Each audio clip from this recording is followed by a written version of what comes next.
देव हैं, ये समर्थ हैं, बाकी सभी जीव संज्ञा में। उस समर्थ के सहारे ही हम वापस जा सकते हैं। उस समर्थ ने आकर के हमें यहाँ से वापस जाने की विधि बताने की चेष्टा की, लेकिन हम बालकपन में, अनजानपने में और काल के संतों, पंथों, महंतों द्वारा भ्रमित हो जाने के कारण हम परमात्मा को पहचान नहीं पाते, और उस परमात्मा को ना पहचान कर हम उसकी उंगली नहीं पकड़ते। हम काल के जाल में रह जाते हैं। वो परमात्मा यहाँ चारों युगों में आते हैं और प्रत्येक युग में वो ऐसी लीला करते हैं, और उन लीलाओं की जानकारी जो भगवान किया करता है हमारे सदग्रंथ, पवित्र वेद बताते हैं। और अन्य जो ग्रंथ बने हैं जैसे पवित्र 18 पुराण, ये अनुभव है उन ऋषि महर्षियों का जिनको परमात्मा प्राप्ति हुई नहीं। और जैसे संतों की वाणी है, जिनमें कौन कौन से संत हैं जिनको परमात्मा प्राप्ति हुई है और उनके विषय में दास को जानकारी है। आदरणीय धर्मदास साहिब जी, आदरणीय मलुकदास साहिब जी, आदरणीय नानक साहिब जी, आदरणीय दादूदास साहिब जी, आदरणीय गरीबदास साहिब जी, गांव छुनानी, जिला जज्जर, हरियाणा प्रांत वाले, आदरणीय गीसा दास साहिब जी, गांव खेखड़ा, जिला मेरठ, उत्तर प्रदेश, भारत वाले। इन महापुरुषों के जो अमृत वचन हैं ये परमात्मा प्राप्त हंस हैं, परम हंस हैं। इनके जो वचन हैं और जो वेदों के कथन हैं और जो श्रीमद् भगवत गीता का जो वर्णन है, इन सब का एक मेल है। क्योंकि पवित्र श्रीमद् भगवत गीता पवित्र चारों वेदों का ही सारांश है। और पवित्र कुरान शरीफ, पवित्र बाइबल, ये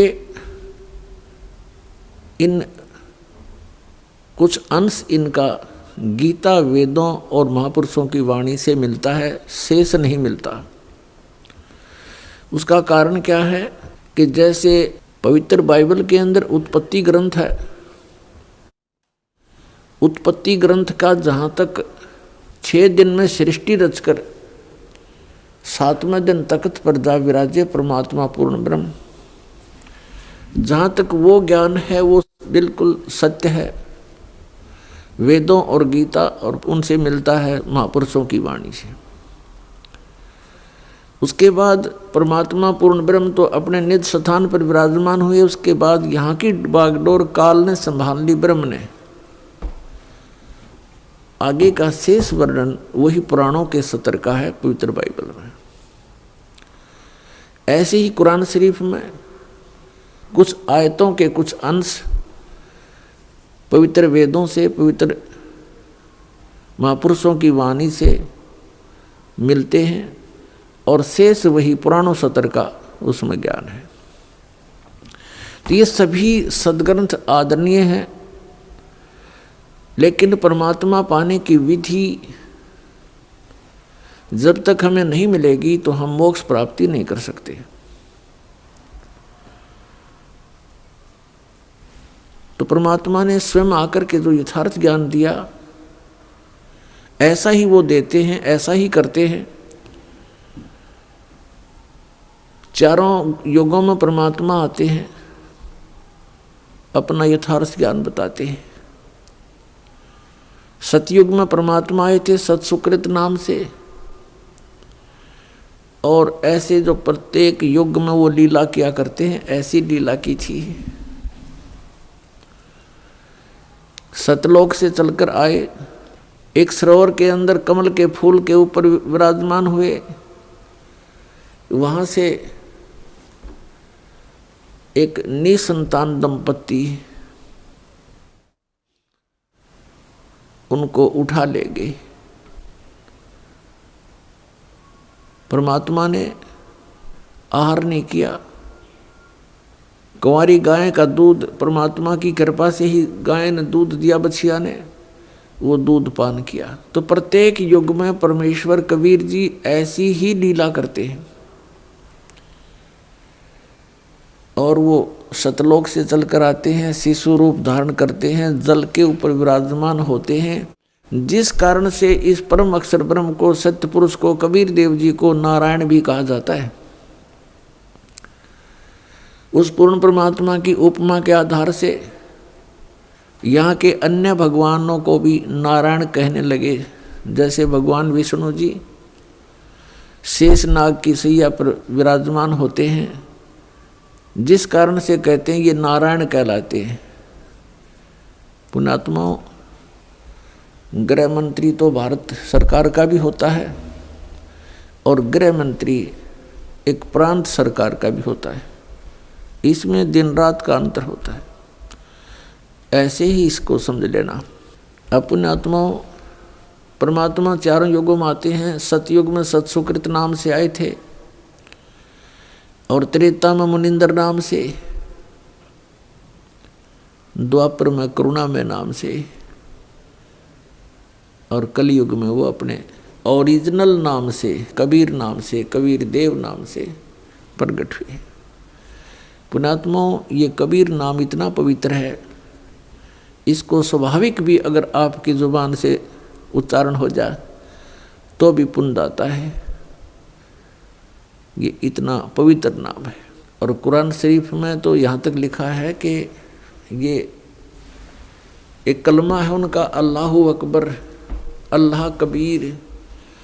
कहते हैं ये मंत्र जो है, कलमा माने मंत्र, ये ऐसा मंत्र है आसमान के सभी दरवाज़ों को खोल देता है। अब कहने का भाव ये है कि इन महापुरुषों को जो ज्ञान हुआ हजरत मोहम्मद जी को, वो अधूरा ज्ञान था। अधूरे का मतलब है जैसे कुरान शरीफ सूरत फुरकानी 25 और आयत नंबर 52 से 59 तक कुरान शरीफ के ज्ञान देने वाले अल्लाह ने अपने द्वारा भेजे गए उस पैगंबर नबी को, यानी हजरत मोहम्मद जी को संदेश दिया है। आयत नंबर 52 में कहा है कि मैं जिस कबीर अल्लाह के विषय में तुझे बताने जा रहा हूँ, तू मेरी हिदायत पर विश्वास करना। और ये काफिर इस कबीर को अल्लाह नहीं मानते, ये तो अन्य देवी देवताओं तक सीमित हैं। इनके साथ तू संघर्ष करना। संघर्ष का, जिहाद का अर्थ कोई खून खराबा, लड़ाई झगड़ा, लठ बजाना नहीं। जिहाद का अर्थ है संघर्ष करना। इनकी बातों में मत आना, मेरे द्वारा दिए गए ज्ञान पर दृढ़ रहना। इतनी सी बात है। तो क्या बताया कि मैं जिस कबीर के बारे में जिक्र कर रहा हूँ, ये सुप्रीम पावर है और ये वही परमात्मा है जिसने 6 दिन में सृष्टि रची, 7वां दिन तख्त पर जा विराजा। और ये वही परमात्मा है जिसने पृथ्वी बनाई, पृथ्वी के अंदर मीठा खारा जल भर दिया। और ये वही कबीर परमात्मा अपने भक्तों के पापों को नाश कर देता है। और ये परमात्मा वही है जिसने 6 दिन में सृष्टि रची, 7वां दिन तख्त पर जा विराजा। ये अल्लाह कबीर है। और इसकी खबर किसी बाखबर से पूछो। पुण्यात्माओं, सदग्रंथों को समझना जीव सतर का काम नहीं है। जिस पर परमात्मा की कृपा हो उसकी बुद्धि को खोल देते हैं, नहीं तो काल ने सबकी बुद्धि को बंद कर रखा है। उसने रिमोट अपने हाथ में रखा है। और जब परमात्मा परमेश्वर कबीर जी की कृपा होती है जिस प्राणी के ऊपर, वही फिर इन गूढ़ रहस्यों को समझ और समझा सकता है। इस दास पर दया करी परमात्मा ने। आप पुण्यात्माओं के लिए कि इन सदग्रंथों में दबे खजाने को खोलने की वो की मुझे दे दी, वह चाबी दे दी, ताकि मैं आपके रूबरू खजाना कर सकूं। इसमें स्पष्ट किया हुआ है कि पूरा मुसलमान समाज ये कहता है कि जो कुरान शरीफ का ज्ञान दिया वो हमारा भगवान है, अल्लाह है, खुदा है, और वो इसी को बड़ा अल्लाह कहते हैं कि सबसे बड़ा यही है। अब कुरान शरीफ के ज्ञान देने वाला तो स्पष्ट कर रहा है कुरान शरीफ में सूरत फुरकानी 25 आयत नंबर 59 में कहता है कि वो परमात्मा जिसने 6 दिन में सृष्टि रची, 7वां दिन तख्त पर जा विराजा, वो परमात्मा है कबीर। और उसकी खबर किसी बाखबर से पूछो। इससे सिद्ध हो गया कि कुरान शरीफ के ज्ञान देने वाला अल्लाह से भिन्न है वो सुप्रीम पावर। तो इस दृष्टिकोण से दास कहता है कि हजरत मोहम्मद को जो ज्ञान प्राप्त हुआ वो कंप्लीट नहीं है। इसी प्रकार श्रीमद् भगवत गीता अध्याय नंबर 4 के श्लोक नंबर 34 में गीता ज्ञान दाता ये वही ब्रह्म है जो कुरान शरीफ का ज्ञान हजरत मोहम्मद को दे रहा है। यहाँ गीता का ज्ञान श्री अर्जुन जी को दे रहा है श्री कृष्ण में प्रवेश करके। इसमें भी कहा चौथे अध्याय के 34वें श्लोक में गीता जी में कि उस तत्व ज्ञान को जो परमात्मा ने स्वयं आकर के कहा सुनाया है वो तत्व ज्ञान है। उस तत्व ज्ञान को किसी तत्वदर्शी संतों के पास जाकर पूछो, मैं नहीं जानता। और उनको दंडोत प्रणाम करने से तत्वदर्शी संत तुझे उस परमात्म तत्व का ज्ञान कराएंगे। अपने विषय में कहता है दूसरे अध्याय के 12वें श्लोक में गीता ज्ञान दाता, चौथे अध्याय के 5 और 9 श्लोक में, और 10वें अध्याय के दूसरे श्लोक में अर्जुन तेरे और मेरे बहुत जन्म हो चुके, तू नहीं जानता मैं जानता हूँ। इसे सिद्ध हो गया कि गीता ज्ञान दाता नासवान है, ये कंप्लीट गॉड नहीं है। ये स्वयं कह रहा 18वें अध्याय के 62वें श्लोक में कि तू सर्वभाव से उस परमेश्वर की शरण में जा, उसकी कृपा से ही तू परम शांति को और सनातन परम धाम को प्राप्त होगा। तो इति सिद्धम के गीता ज्ञान दाता से अन्य कोई और सुप्रीम पावर है। इति सिद्धम कि कुरान शरीफ के ज्ञान दाता से भी अन्य कोई सुप्रीम पावर है, वो कबीर है, वो कबीर है। ये कहाँ से प्रमाण है? पवित्र चारों वेदों में और पवित्र उन महापुरुषों की वाणी में जिन्होंने परमात्मा को पाया है, जिनके नाम अभी आपको गिनाए थे।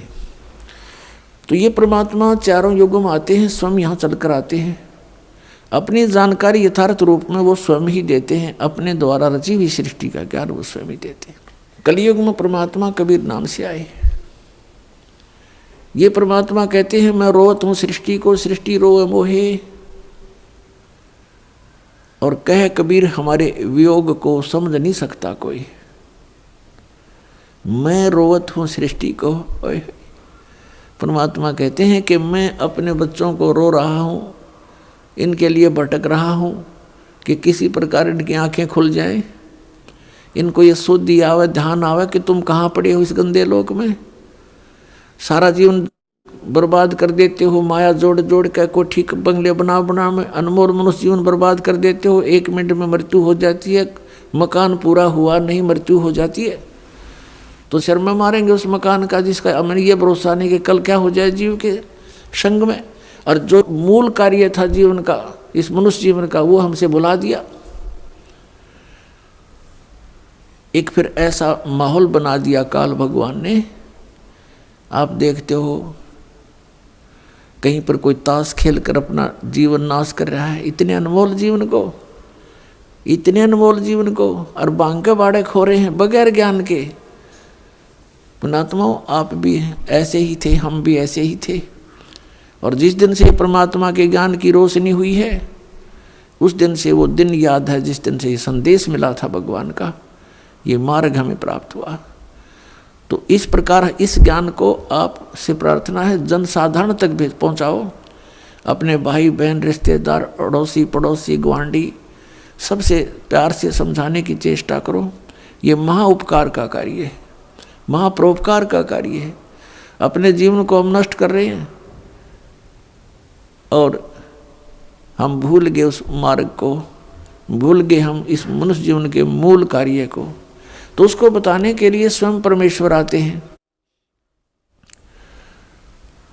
अब चारों युगों में परमात्मा आए, क्या बताते हैं? मैं रोवत हूँ सृष्टि को, और ये सृष्टि रोए मोहे। ये भोली आत्मा जब दुखी होती हैं, किसी का पुत्र मर जाता है, किसी की पुत्री विधवा हो जाती है, किसी का और ना जाने कितने प्रकार की आपदाएं शरीर पर आ जाती हैं, तो फिर ये भगवान की खोज करते हैं। और काल ने जगह जगह अपने दूत एजेंट बना दिए, बैठा दिए, जिनके पास कोई भक्ति नहीं, कोई पावर नहीं कि वो किसी संस्कार को बदल सके, कोई प्रारब्ध कर्म का नाश कर सके। तो उन संतों के पास भटक कर ये प्राणी आखिर में मृत्यु को प्राप्त हो जाता है, क्योंकि उनके पास वो मंत्र नहीं है, उनके पास उस परमात्मा की पावर नहीं है जो हमारे प्रारब्ध में आए हुए संकटों का नाश कर सके। इसलिए इन्होंने अपना अज्ञान विधान बना दिया कि परमात्मा पाप नाश नहीं कर सकता, क्योंकि इनके द्वारा की गई उपासना से वो लाभ मिला नहीं। जिस कारण से इन्होंने अपने अज्ञान सोच शास्त्र विरुद्ध ज्ञान से भर दिए, अन्य अपने उपनिषद बनाकर अपने सोच की, अपने अनुभव की पुस्तकें बनाकर समाज में फीड कर दी और कह दिया कि वेदों और गीता और पुराणों के आधार से हमने इनको रचा है। बोली जनता ने उनको महाविद्वान मानकर संस्कृत के ज्ञाताओं को, और ये जान लिया कि इसमें जो लिखा वेदों वाला ही ज्ञान है। तो जिस कारण से हम जो थोड़ा बहुत विद्वान बनने की चेष्टा की तो उस अज्ञान को ठोक लिया, जो उन अज्ञानी ऋषि महर्षि मंडलेश्वरों का ज्ञान था, उनके द्वारा बनाए गए उपनिषद पढ़ते रहे, वेदों तक हमारी पहुंच हुई नहीं। और जब समाधान के लिए हम घर से निकले, क्योंकि जब प्राणी दुखी होता है, जब तक इसके पुण्य चलते हैं इसको कोई हानि नहीं होती। घर में भी सुख होता है, संतान भी ठीक होती है, तो ये सोचता है कि जो साधनाएं मैं प्रतिदिन करता हूँ इससे मुझे लाभ हो रहा है। उनके करते करते फिर एकदम बिजली गिर जाती है, उसका कोई प्रोटेक्शन हो नहीं पाता, तो फिर ये सोचता है कि अब क्या करूँ। फिर कोई बताता है कि वहाँ ऐसे ऐसे एक मंदिर में महात्मा रहता है, वहाँ जाइए। उस मंदिर के महात्मा के पास जाता है, तो जैसा भी वो मंदिर का पुजारी बताता है जंतर मंत्र वो भी करता है, उससे कोई लाभ नहीं होता। फिर आगे चलता है, कोई बताता है कि वहाँ गुफा में बैठा है एक महात्मा, तो वहाँ चला जाता है। कोई कहता है वहाँ जगन्नाथ जी के मंदिर में जाने से आपके सर्व पाप नाश हो जाएंगे, वहाँ भी जाता है।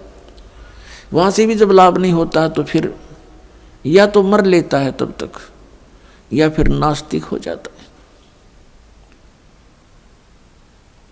और फिर धनी बनने के लिए दूसरे तरीके अपनाता है, जैसे रिश्वत लेना, चोरी करना, डाके मारना, मिलावट करना, झूठ बोल कर ठगना।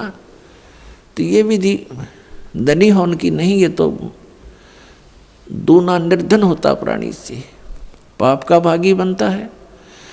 अन्य तरीके से जुड़ा हुआ धन जीव के पास कभी नहीं रहेगा, क्योंकि वो उसके भाग्य में नहीं है। जैसे एक व्यक्ति बता रहा था कि मेरा पुत्र, इकलौता पुत्र बीमार हुआ, उसके उपचार के लिए जैसा भी जिसने कोई बताया, पहले तो लोकल डॉक्टरों से, शहर के डॉक्टरों से दिखाया, राहत नहीं मिली। किसी ने बताया कि वहाँ झाड़ा लगवा लो, जाते ठीक हो जाता है, वहाँ गए, उसने जैसी क्रियाएं महीने 2 महीने की बताई वो की, हजारों रुपये लग गया, कोई लाभ नहीं हुआ। फिर किसी ने कहीं बताया, किसी ने किसी पहाड़ पर बताया। अंत में फिर इतना कमज़ोर हो गया कि वो all India medical institute Delhi में दिखाया, तो वहाँ जांच से पता चला कि उसके दोनों किडनी खराब हो गई। जैसे तैसे करके रिश्तेदारों से किडनी ले करके पैसे में बदलवाई, चेंज करवाई, लड़का स्वस्थ हो गया। आज से 15-20 वर्ष पहले की बात है। उस समय कहता पूरे प्रोसीजर में, उसके पूरे ट्रीटमेंट में 3.5 लाख रुपए खर्च हो गए। वर्तमान के तो पुण्यात्मा वो 20 लाख समझो। उसके बाद खुशी मनाई कि चलो बच्चा जीवित हो गया, पैसे की कोई बात नहीं। वो बता रहा था कि मैंने जो पैसा कमाया था, अब इस ज्ञान के सुनने से मेरी आंखें खुली कि मुझे ये सजा थोड़ी थी। क्या हुआ कि 6 महीने के बाद वही लड़का बस दुर्घटना में मारा गया। इकलौता पुत्र, जिसको सुखी बनाने के लिए, धनी बनाने के लिए मैंने बहुत सी गलतियां की। 2 के 20 बना करके वस्तुएं बेची, कोई नकली कोई असली बेची। एक बार तो पैसा बहुत आता दिखा, जब बच्चा बीमार हुआ, रोज प्रतिदिन खर्च होने लगा, वो पैसा भी गया और भी कर्जा मेरे सिर पर हो गया और वो पुत्र भी चला गया। अब आपके ज्ञान से, सत्संग से पता चला कि वो पैसा तो गया सो गया, लेकिन वो पाप ज्यों के ज्यों रखे हैं जो उस धन के इकट्ठा करने में हुए थे। मेरा कलेजा कांप गया। आज आपके वचन, परमात्मा के वचन सारे साची लगे, और जब तक मैं सुखी था मेरे कान्ना में भी प्रवेश नहीं होते थे। मैं राम नाम को सुनकर प्रसन्न नहीं होता था, क्योंकि मैं सुखी गना था। तो पुण्यात्माओं, हम ऐसे नास्तिक बनवा दिए काल ने। काल का उद्देश्य है कि ये भगवान से दूर हो जाएं, और विशेषकर कलयुग में, क्योंकि कलयुग में परमात्मा से इसका प्रॉमिस हो गया है, हुआ था। इसने खुद अपने मुख से कहा है कि आप कलयुग में कितने प्राणी ले जाना, 3 युगों में जीव ना ले जाना। भगवान परमात्मा को पता था इस बात का कि सतयुग त्रेता द्वापर में इनके पुण्य कर्म गणे रहेंगे, और जब तक प्राणी के पुण्य कर्म हैं ये सुखी रहता है, और जब तक ये सुखी है इसको भगवान की आवश्यकता कतई नहीं। जैसा, लेकिन आत्मा भगवान की भक्ति बिना रह नहीं सकती। तो जैसा भी ये समाज से या किसी अन्य व्यक्ति से जो ज्ञान सुन लिया भक्ति का, उस पर आरूढ़ होकर के साधना करता रहता है। वो सोच तो ये रहा कि इन साधनाओं से मुझे पुण्य हो रहा है, और वो हो रहा है उसके पूर्व जन्म से प्रारब्ध ही प्राप्त हो रहा है। तो जिस कारण से सतयुग त्रेता द्वापर तक ये प्राणी परमात्मा को चाहता नहीं।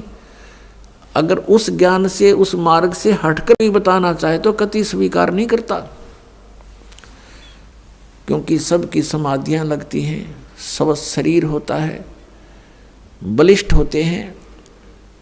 तो अब कलयुग में आकर इन सभी गुणों की हानि हो जाती है। ना शरीर बलिष्ठ रहता है, ना पूर्व जन्म के पुण्य रहते हैं, साधनाएं भी करते हैं लेकिन फिर भी दुखी रहते हैं। तो परमात्मा ने यह समय इसलिए सिलेक्ट किया था। काल ने ये सोचा था कि तब तक मैं इनको नास्तिक बना दूंगा, अपने दूत भेजकर इनको भ्रमित कर दूंगा, परमात्मा से कोसों दूर कर दूंगा, परमात्मा का नामो निशान मिटा दूंगा। और इसने जितना संभव हो सका कर दिया। लेकिन समर्थ की अब शक्ति देखना, अब नए सिरे से विधान बन रहा है, नए सिरे से भगवान की जानकारी हो रही है।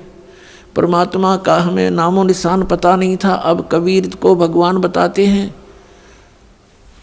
तो अज्ञान आधार से ये मन स्वीकार करने को कतई तैयार नहीं होता, खड़े पैर गाड़ दे है अड़ियल घोड़े की तरह।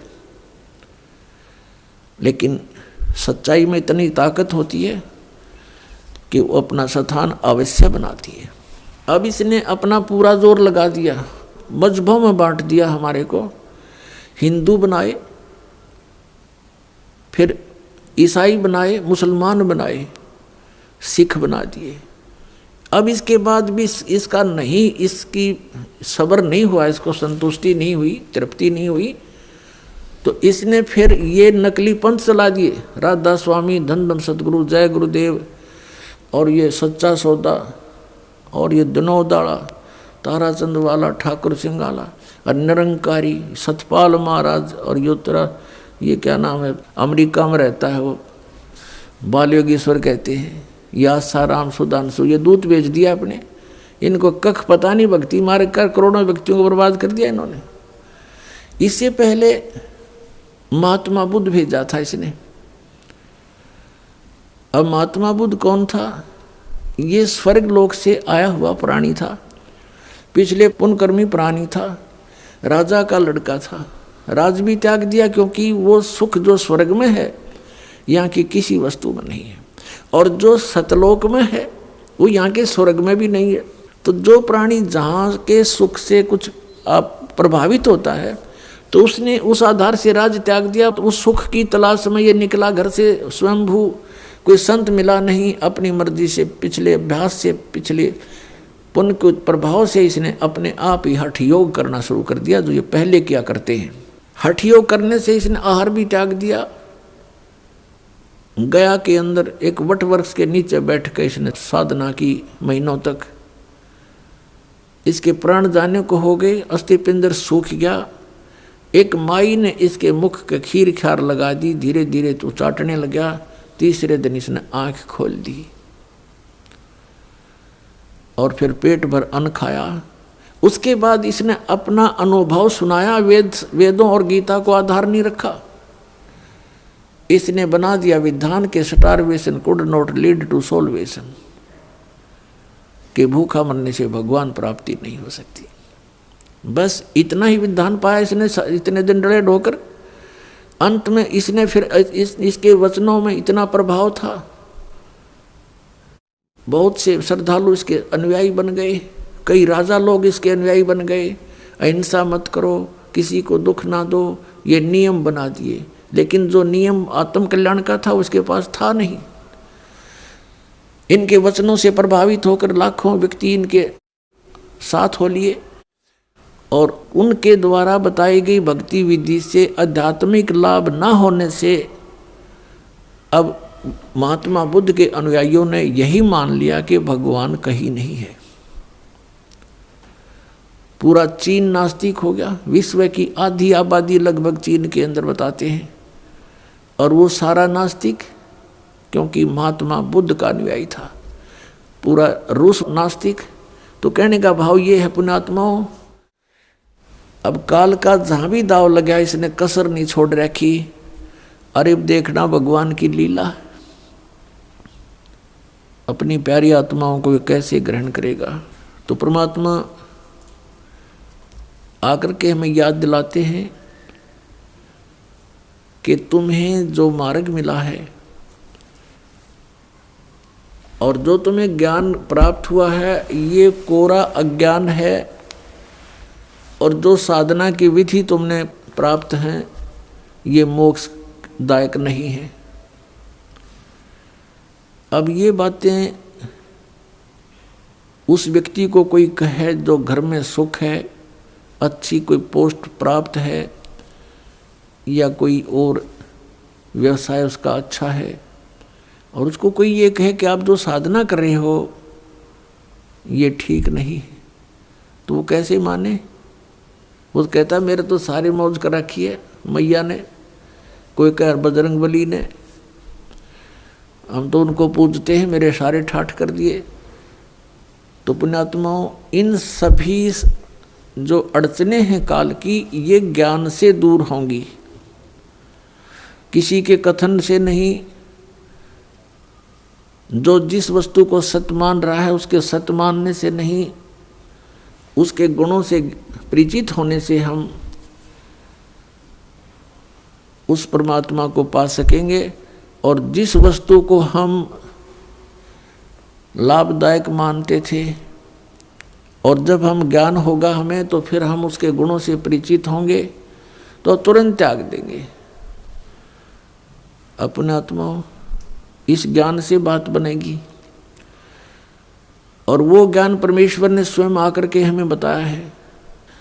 परमात्मा कहते हैं मैं रोवत हूँ सृष्टि को, सृष्टि रोवे मोहे, कहे कबीर हमरे वियोग को समझ न सकता कोई। परमात्मा आकर हमें याद दिलाते हैं मानुष जन्म दुर्लभ है ये मिले न बारंबार, तरवर से पत्ता टूट गिरे भाई बोहर न लगता डार। पुण्यात्माओं, कबीर साहब कहते हैं, चारों युग में संत पुकारे, कूक कहा हम हेल रे, हीरे माणिक मोती बरसे, ये जग चुगता ढेल रे। परमेश्वर कबीर साहब कहते हैं कि चारों युगों में मेरे से परिचित मेरे हंसों ने, मेरे संतों ने जगह जगह जा कर के ज्ञान प्रचार किया, और मैंने भी आकर के ऊंचे स्वर में आवाज लगा लगा करके क्या बताया कि हीरे मानिक मोती बरसे, ये जग चुगता ढेल रे। हम उस सत साधना रूपी यथार्थ तत्व ज्ञान रूपी हीरे और मोती की वर्षा कर रहे हैं, और ये भोली आत्माएं इन काल के दूतों से ग्रहण अज्ञान के आधार से जो साधना कर रहे हैं वो कंकर और पत्थर डले इकट्ठे कर रहे हैं। पर भी लेन जात है दुनिया, हमरा ज्ञान किने ना सुनिया। पर भी लेन जात है दुनिया। परमात्मा कैसे हमारे लिए तड़प रहे हैं, भटक रहे हैं, क्योंकि वो हमारे पिता हैं, और हमारे को काल ने यहाँ भांग पिला रखी है इस झूठे सुख की। कबीर साहब कहते हैं, कबीर ये माया अटपटी, सब गट आण अड़ी, और किस किस को समझाऊं, या कुएं भांग पड़ी। हमारे को कुछ भी दिखाई नहीं देता, बेटा बेटी कार और कोठी ये बन जा, किसी तरीके से बन जावे। माया के अतिरिक्त हमने कुछ, ये सब माया ही है, और माया को परमात्मा ने स्वप्न बताया है। ये तुम स्वप्न में सब कुछ प्राप्त कर रहे हो, और जब आपका ये स्वप्न टूटेगा, सपना साजा टूट उठ के मूंड पकड़ रोए। जैसे सपने में एक भगत कह रहा था, बोला जी मैं गरीब आदमी रिक्शा चलाऊं, और सपना सारा दिन ये सोचूं अच्छा बढ़िया पैसे हो जाए मैं भी कार लूं, तो सपना ऐसा ही आ गया। कार जैसे कार ले ली और फुल स्पीड पर चला रहा हूँ, आगे से ब्रेक लगाने लगा तो ब्रेक लगे नहीं, पैर गेले ने खूब जोर लगा दिया। पार्टी सी गुजरी थी, उसने पार्टी कर जाई न पैर पैर निकल गया। फिर एकदम आँख खुल गई, हर तरह के जो एक कहाँ तो कार है, हमारा रजाई और पाट ली कार के चक्कर में। तो ये स्वप्न है जिसको आप ये सब अपना समझे बैठे हो। जब ये स्वप्न टूटेगा तो यूँ सोचेगा कौन बेटा था, कौन थी बेटी, कहाँ थी वो कार, किसकी थी वह कोठी। फिर तो काल के दूत आगे खड़े पाओगे लठले, अन्यों का आजा मेरे साथ साथ।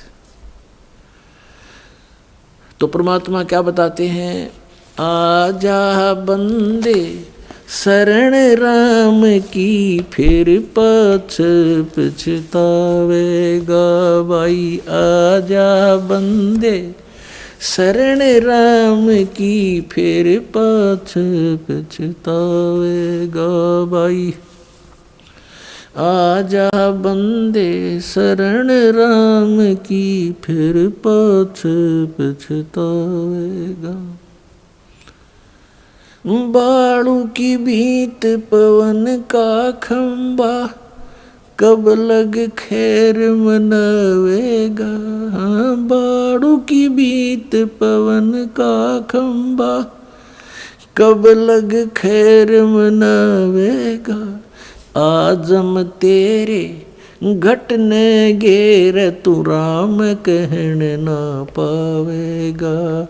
आजम तेरे घटने घेर, तू राम कहन ना पावेगा भाई। आजा बंदे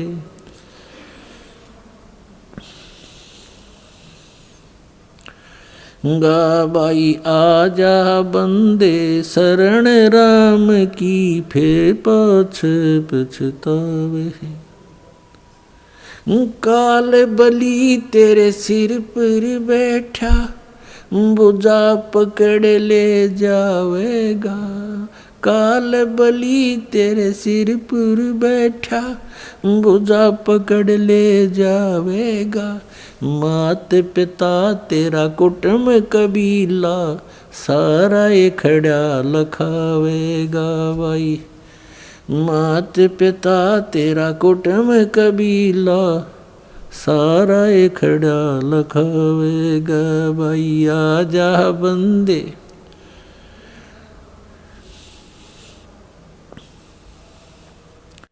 धर्मराय तेरा लेखा लेगा, वहाँ क्या बात बनावेगा। हाँ धर्मराय तेरा लेखा लेगा, वहाँ क्या बात बनावेगा। लाल खम्भ से बंधा जा बिन सतगुरु कौन छुटावेगा भाई। लाल खम्भ से बंधा जा बिन सतगुरु कौन छुटावेगा भाई। आजा बंदे शरण राम की, फिर पछतावेगा। दिया लिया तेरे संग चलेगा, दरिया ढक्या रह जावेगा। दिया लिया तेरे संग चलेगा, दरिया ढक्या रह जावेगा। कहे कबीर सुनो भाई साधो, करनी के फल पावेगा। हाँ कहे कबीर सुनो भाई साधो, करनी के फल पावेगा भाई। आजा बंदे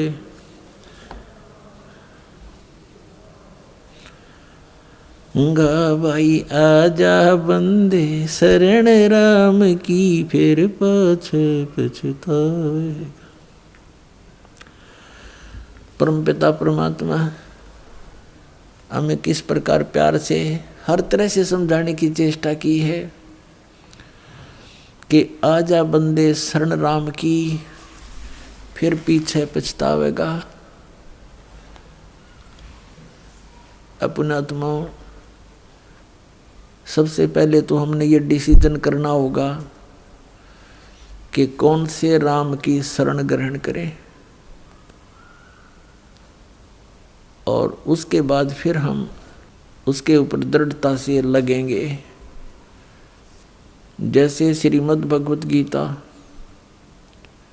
अध्याय नंबर 15 के श्लोक नंबर 1 से लेकर 4 में और 16 से 17 में इन सभी प्रभुओं की जानकारी है, सभी रामों की जानकारी है। राम कहो, गॉड कहो, रब अल्लाह खुदा कहो, ब्रह्म कहो, पुरुष कहो, तो ये सब एक शक्ति बोधक शब्द पर्यायवाची हैं, भाषा भिन्न है।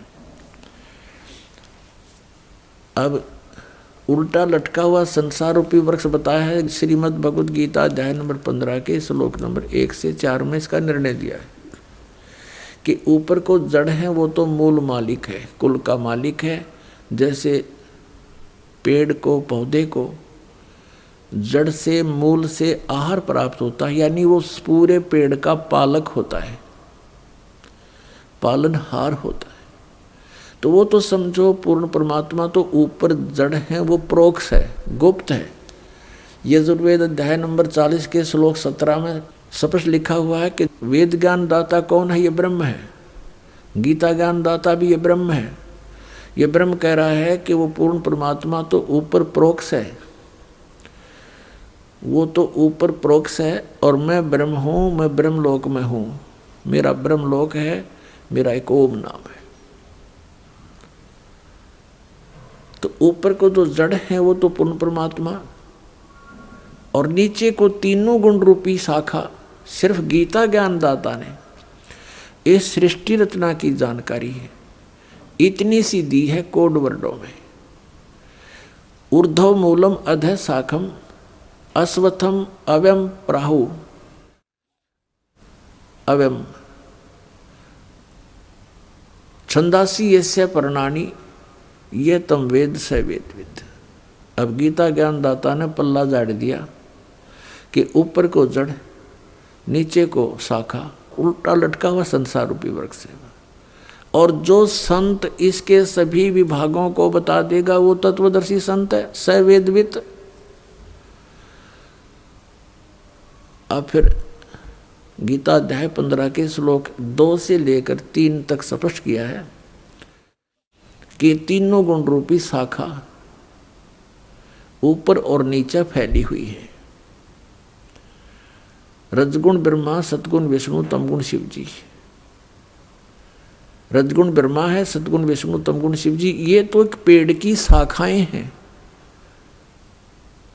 और फिर बीच में कौन से रह गया? तना और डार।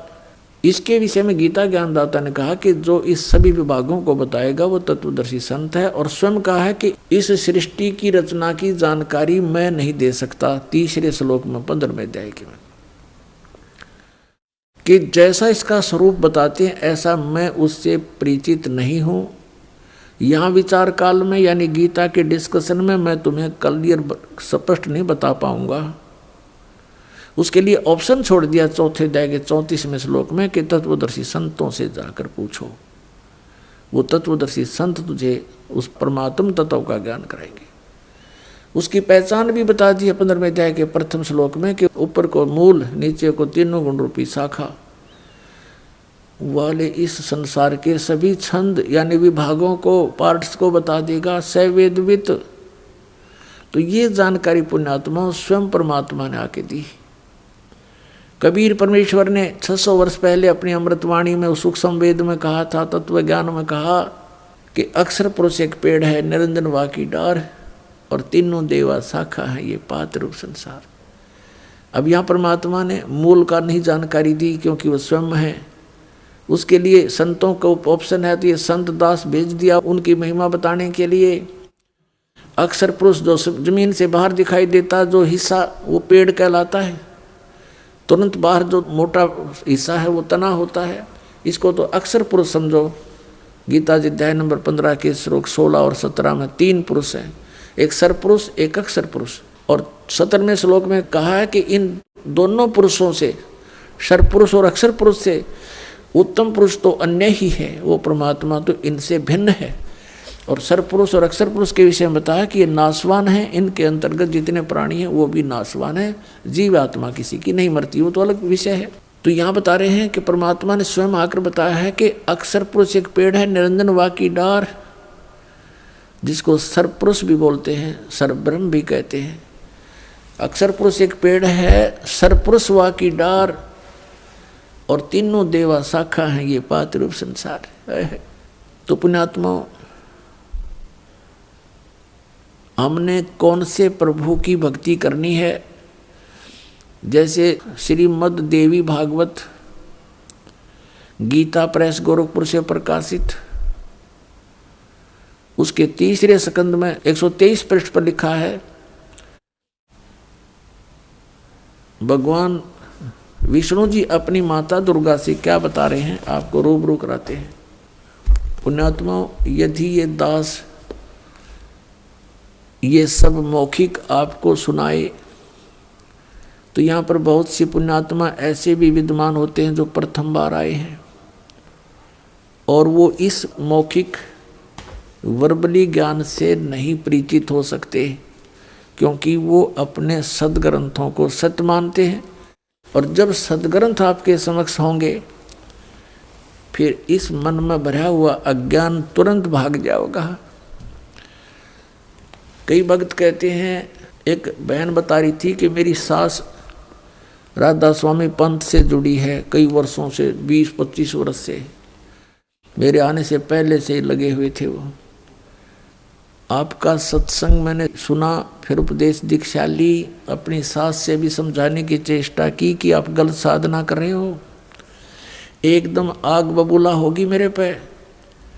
मैंने उसको प्रार्थना करके आपके सत्संग चला दिया टीवी पर और कहा, देख ले माई, माता जी देखो, आप विचार तो करो, अच्छा लगे तो ग्रहण करना। तो कहने लगे, आपने जो इस संसार रूपी वृक्ष के उल्टे सुलटे ये पौधे पेड़ दिखाए, तो एकदम उठ कर चल पड़ी कि ये दरख्तां विच भगवान रब भालदा है, ये भी उन पेड़ा में भगवान ढूंढा है। कहते हैं हमारे तो पहुँचे हुए महात्मा थे, परम धनी थे, हजूर जी महाराज, आगरा वाले, शिवदयाल जी और ये व्यास वाले, उनकी रीस करेगा ये को कोई जानता ना और ना। अब कहने का भाव ये है, कोई ये कहता है कि ये संत काहे का जो शास्त्रों को दिखाता है अपना अनुभव बतावे। इस अपना अनुभव बताने वालों ने तो भट्ठा बैठा रखा है, नाश कर दिया भक्ति का और भगवान का नामो निशान मिटा दिया। अपनी अपनी कह गई इस दुनिया के माँ, बिन साहेब की भक्ति की तो ठोठ ठिकाना ना। गीता जी अध्याय नंबर 16 के श्लोक नंबर 23 और 24 में कहा है कि शास्त्र विधि को त्याग के जो मनमाना आचरण करते हैं उनको न तो सुख होता, ना गति होती है उनकी, न उनको कोई परम गति होती है और न ही उनकी कोई सिद्धि प्राप्त होती है, यूजलेस। फिर 24वें श्लोक में 16वें अध्याय में कहा गीता जी में कि इससे तेरे लिए अर्जुन कर्तव्य की व्यवस्था में सदग्रंथ ही प्रमाण है। जो सदग्रंथों में जो वे ऑफ वर्शिप लिखी है वही फाइनल है, नथिंग एल्स। ये कोई बालकों के लिखे हुए लेख नहीं है। और जिन सदग्रंथों को हम आज तक सत्य मानते रहे, अनाड़ी संतों के अनुभव को पढ़कर हमने उनको रिजेक्ट करना शुरू कर दिया, क्योंकि ये काल का जाल है, ये काल का सुनियोजित षड्यंत्र है। इस षड्यंत्र का पर्दाफाश परमेश्वर कबीर जी ही कर सकते हैं, या अपने दास को भेजकर अपनी उसको बुद्धि देकर कि इनको बेनकाब करा सकते हैं। वो अब हो रहे हैं। तो पुण्यात्माओं, कोई तो कहता है कि आपके गुरुजी तो शास्त्र दिखाते हैं, अपना अनुभव बताएं। पुण्यात्माओं, इस दास को इन सदग्रंथों के पढ़ने पढ़ाने की कति आवश्यकता नहीं रही थी, क्योंकि हमें वो मूल ग्रंथ मिल गया था जिसमें इन सबका समावेश है। वो सूक्ष्म वेद, 5वां वेद जो काल ने नष्ट कर दिया था और अज्ञान फैला दिया।